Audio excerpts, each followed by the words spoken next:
Corporate Social Responsibility atau tanggung jawab sosial perusahaan merupakan komitmen perusahaan atau dunia bisnis untuk berkontribusi dalam pembangunan ekonomi yang berkelanjutan dengan menitik beratkan pada keseimbangan antara perhatian terhadap aspek ekonomi, sosial, dan lingkungan. Dikutip dari Permanasari tahun 2010. Tanggung jawab sosial pada dasarnya adalah bagaimana perusahaan memberikan perhatian kepada lingkungan terhadap dampak yang terjadi akibat kegiatan operasional perusahaan.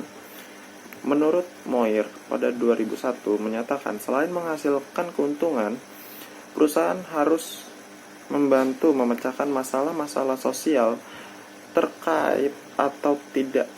Perusahaan tetap ikut menciptakan masalah tersebut, bahkan jika di sana tidak mungkin ada potensi keuntungan jangka pendek maupun jangka panjang. Tujuan CSR atau tujuan CSR menurut Kuntari dan Sulistiani pada tahun 2007 ada 3 pendekatan pelaporan kinerja sosial, yaitu pemeriksaan sosial audit yang digunakan untuk mengukur dan melaporkan dampak sosial, dampak ekonomi dan lingkungan dari program-program yang berorientasi sosial. Kuntari dan Sulistiani pada tahun 2007 ada 3 pendekatan dalam pelaporan kinerja sosial, yaitu pendekatan pemeriksaan sosial atau social audit yang digunakan untuk mengukur dan melaporkan dampak ekonomi, sosial, dan lingkungan dari program yang berorientasi sosial dari operasi-operasi yang dilakukan perusahaan. Lalu yang kedua itu ada laporan sosial atau social report. Berbagai alternatif format laporan untuk menyajikan laporan sosial yang telah diajukan oleh para akademis dan praktisioner. Lalu ada 4 manfaat CSR, yaitu yang pertama itu ada cause promotion. Benefit yang diperoleh dari program ini adalah memperkuat positioning merek perusahaan, meningkatkan loyalitas konsumen terhadap perusahaan, dan menciptakan kerjasama antara perusahaan. Lalu yang kedua itu ada cause related marketing, yaitu untuk dapat menarik pelanggan baru, dapat menjangkau relung pasar atau market niche, terus dapat meningkatkan penjualan produk, dan dapat membangun identitas merek yang positif di mata pelanggan. Lalu yang ketiga itu ada corporate social marketing, yaitu dapat menunjang positioning merek, menciptakan preference merek, mendorong peningkatan penjualan, menarik mitra yang dapat diandalkan, serta memiliki kepedulian yang besar untuk mengubah perilaku masyarakat dan dapat memberikan dampak yang nyata terhadap perubahan sosial. Lalu yang terakhir itu ada corporate philanthropy, yaitu dapat meningkatkan kepuasan dan motivasi karyawan. Perkenalkan, nama saya Kirana Gusti Hairunisa Ramdan. Di sini saya akan menjelaskan tentang bidang kajian dan fenomena serta fondasi teori. Bidang kajian merupakan fenomena yang dijadikan objek dalam suatu penelitian, sedangkan fenomena merupakan kejadian dalam pengungkapan suatu penelitian. Indikator pengungkapan CSR dalam penelitian ini diukur dengan proxy Corporate Social Responsibility Disclosure Index, di mana mengacu pada pedoman standar pengungkapan CSR yang diakui secara internasional, yaitu Global Reporting Initiative G3.1. Indikator pengungkapan ini dijabarkan dalam 78 item pengungkapan tanggung jawab sosial perusahaan yang mencakup 7 kategori.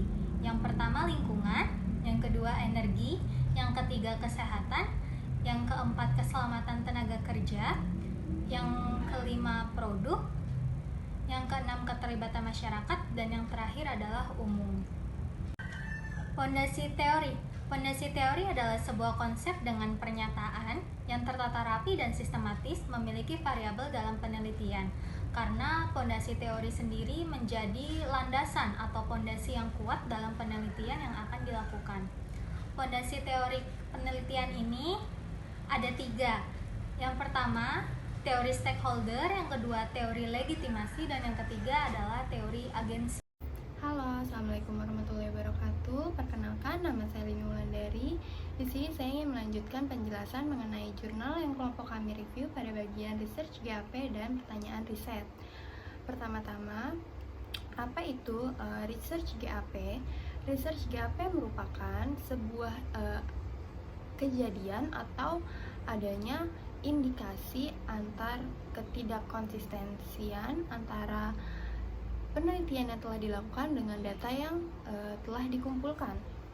Adapun research GAP pada jurnal yang kami review ini, yang pertama adanya penelitian dilakukan oleh Sembiring pada tahun 2005, di mana penelitian tersebut mendukung adanya hubungan profitabilitas dengan pengungkapan CSR.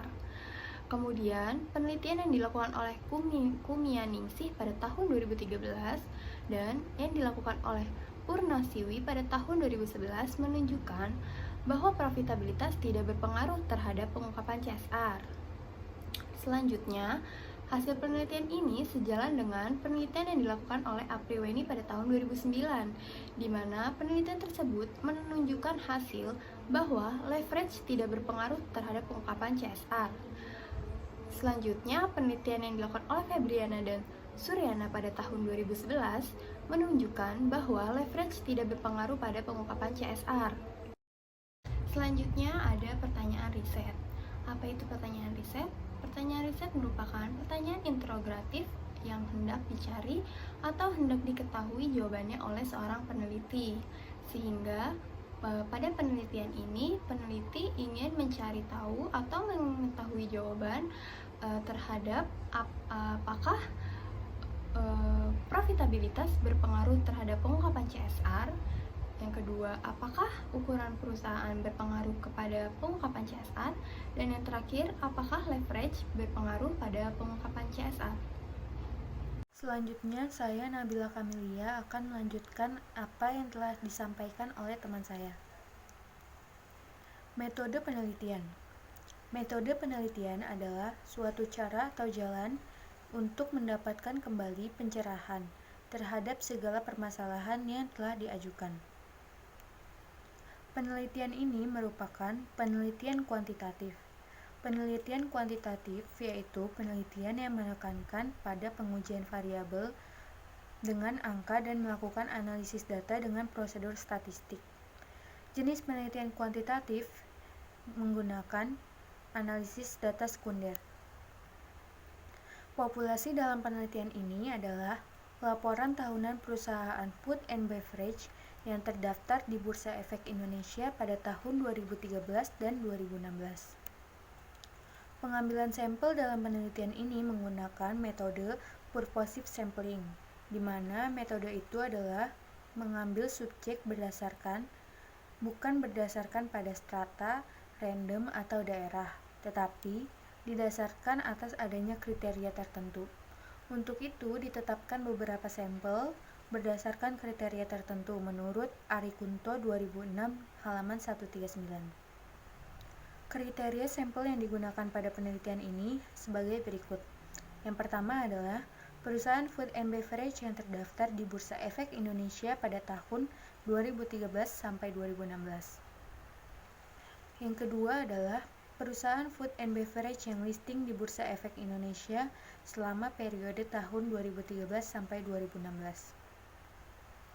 Perusahaan food and beverage yang tidak mengalami kerugian dalam laporan keuangan pada tahun 2013 sampai 2016.